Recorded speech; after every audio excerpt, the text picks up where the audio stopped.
From its oil-rich deserts to its ancient religious centers, the Middle East has, for over half a century, been the main stage for global power confrontations. Amidst this complex picture, the role of the United States emerges as a central factor, shaping and, in many cases, profoundly reshaping the socio-political landscape of the entire region. The journey of intervention by successive U.S. presidents, from Cold War security commitments to large-scale wars, has left a controversial legacy of instability, conflict, and humanitarian crisis that continues to this day. The beginning, from anti-communist doctrines to oil interests. America's involvement in the Middle East did not begin with the sound of gunfire, but with doctrines and secret operations immediately following the end of World War II. As British influence waned, the U.S. quickly filled the power vacuum. The Truman Doctrine, 1947, was the first starting gun, a commitment to support nations resisting communist expansion. However, the first milestone of direct intervention stemmed from economic interests. In 1953, under President Dwight D. Eisenhower, the CIA orchestrated a coup to overthrow the democratically elected Prime Minister Mohammad Mossadegh of Iran, who had nationalized the country's oil industry. This act not only protected the interest of Western oil companies, but also set a dangerous precedent. Washington was willing to interfere in the internal politics of a sovereign nation to protect its interests. Also, during this period, President Harry S. Truman's decision to recognize the State of Israel in 1948 laid the foundation for America's strongest strategic alliance in the region.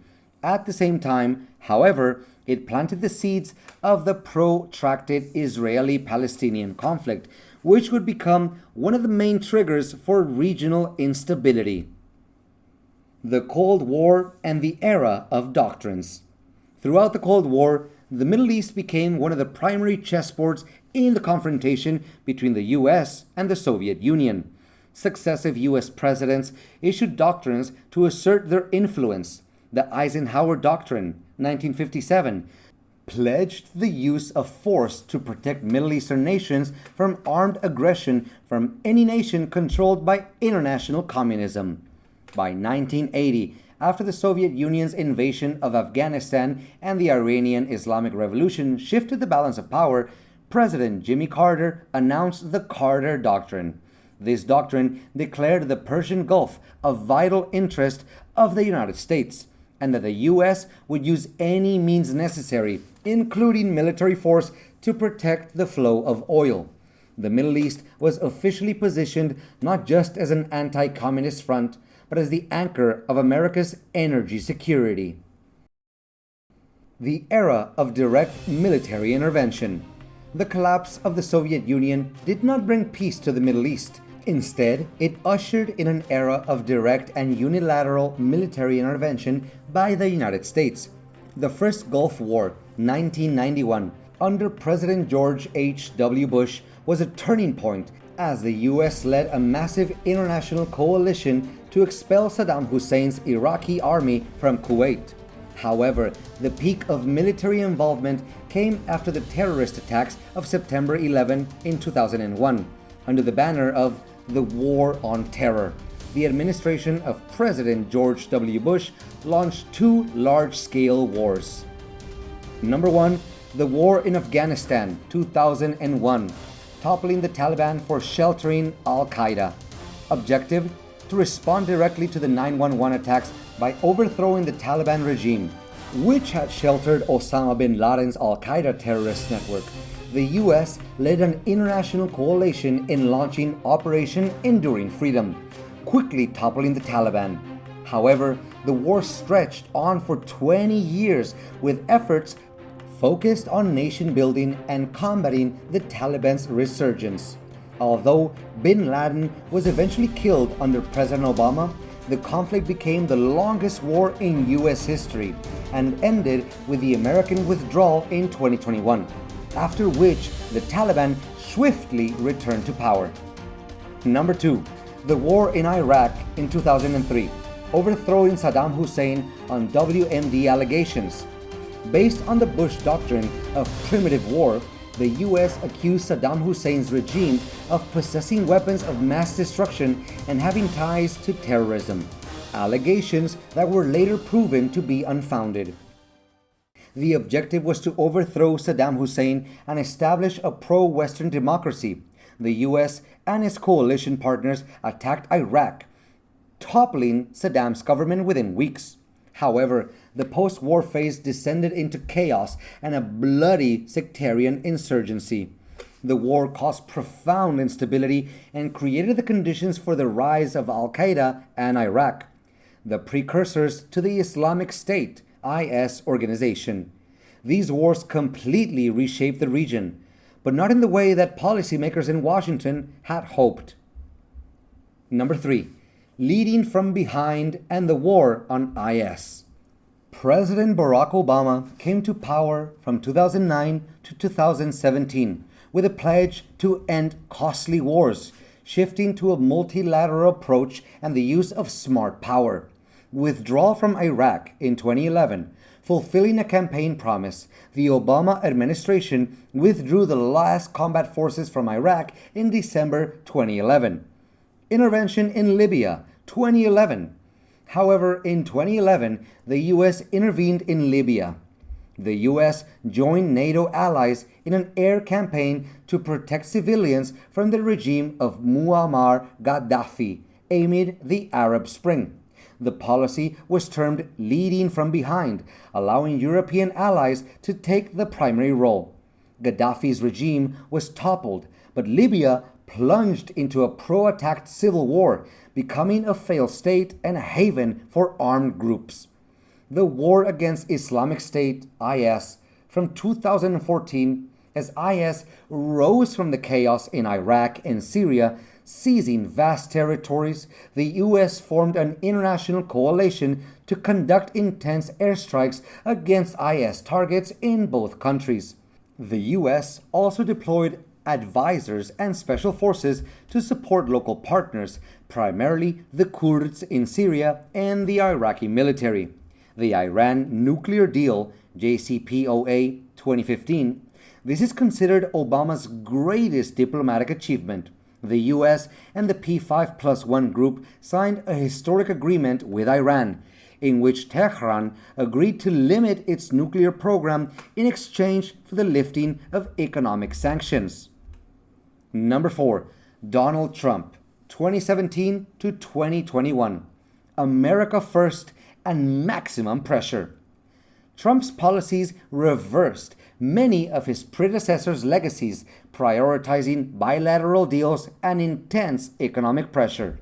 Withdrawal from the Iran nuclear deal in 2018, Trump unilaterally withdrew the US from the JCPOA, calling it the worst deal ever, and reimposed harsh sanctions on Iran in a campaign of maximum pressure. Assassination of General Qasem Soleimani, January 2020, the US conducted a drone strike in Baghdad that killed General Soleimani, a top Iranian military commander. The incident pushed the two countries to the brink of war. Recognition of Jerusalem as Israel's capital. Trump broke with decades of US policy by moving the US embassy to Jerusalem, a move that sparked outrage in the Arab world. The Abraham Accords, 2020. The US mediated historic peace agreements that normalized relations between Israel and several Arab nations, such as the UAE and Bahrain. Number 5. Superpower competition and crisis management. The Joe Biden administration, 2021 to 2025, sought to restore traditional alliances and focus on strategic competition with China, but was repeatedly drawn back into crisis in the Middle East. Completion of Afghanistan withdrawal, August 2021, Biden followed through on the withdrawal agreement, ending 20 years of U.S. military presence. The withdrawal was chaotic, and the Taliban quickly retook power. Efforts to restore the JCPOA, the Biden administration engaged in indirect negotiations to try to bring both the US and Iran back into compliance with the nuclear deal, but these efforts stalled. Confronting tensions in the Red Sea, 2023 to 2025. Contexts. The Houthi forces in Yemen, backed by Iran, repeatedly attacked commercial and naval vessels in the Red Sea to show support for the Palestinians in the Israel-Hamas conflict. The U.S. formed an international naval coalition, Operation Prosperity Guardian, to protect maritime navigation, starting in late 2023 and continuing into 2025. The U.S. and the U.K. continuously conducted airstrikes and missile attacks against Houthi targets in Yemen to degrade their offensive capabilities. Number 6. Escalating tensions with Iran, 2024 to 2025. June 13th, 2025. The conflict between Israel and Iran erupted as Israel launched a large-scale air campaign, Operation Roaring Lion, against Iran's nuclear and military facilities. Israel cited the necessity of preventing Tehran from acquiring nuclear weapons. The strikes destroyed several key facilities, including the Heavy Water Research Center at Arak and parts of the Natanz facility, killing many high-ranking officers of the Islamic Revolutionary Guard Corps, IRGC. Iran retaliated with hundreds of ballistic missiles and UAVs aimed at major Israeli sites like Jerusalem, Tel Aviv, and Haifa, causing significant damage and casualties. June 19th, 2025, President Trump announced he would take 2 weeks to decide whether the U.S. would enter the conflict, a move the White House described as intended to create an opportunity for diplomacy. White House Press Secretary Caroline Leavitt emphasized that Mr. Trump wanted to avoid repeating the protracted wars in the Middle East, a consistent promise across his 2 terms.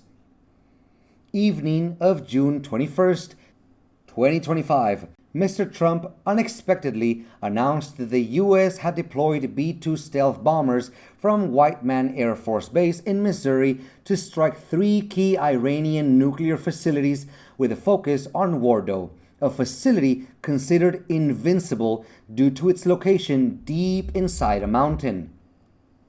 2025, America's policy of both containment and punishment toward Iran and its proxies remained a central focus. This included retaliatory strikes between U.S. forces and Iran-backed militias in Iraq and Syria, culminating in direct airstrikes on Iran's military and nuclear facilities, sparking fears of an all-out war. A legacy of instability, a land mired in consequences. The toppling of authoritarian regimes in Iraq and Libya, with the support of the US-led NATO, did not bring about stable democracies. Instead, it created deadly power vacuums, turning these nations into failed states. It was in the chaos of the Iraq War that the organization Al-Qaeda in Iraq was born, later evolving into the self-proclaimed Islamic State, IS. The rise of violent extremism is the most direct and devastating consequence of American intervention. Alongside this is a colossal humanitarian crisis, with millions dead, injured, or displaced from their homes, creating refugee waves that have shaken not only their regions but also Europe. The interventions also inadvertently exacerbated the centuries-old sectarian divide between Sunni and Shia Muslims, turning political conflicts into bloody religious proxy wars. From the role of an anti-communist protector, the U.S. gradually transformed into a direct military power in the Middle East. the effort to protect national interests in oil, security, and geopoliticals has turned the region into a chessboard, leaving behind a complex legacy of chronic instability. Successive administrations, from Barack Obama to Donald Trump and Joe Biden, have all had to grapple with this legacy, demonstrating that extracting oneself from the quagmire of the Middle East is far more difficult than intervening in it. If you find this video useful, please like, share, and subscribe to the channel to get the latest notifications from Mr. Know-It-All. For now, goodbye and see you again.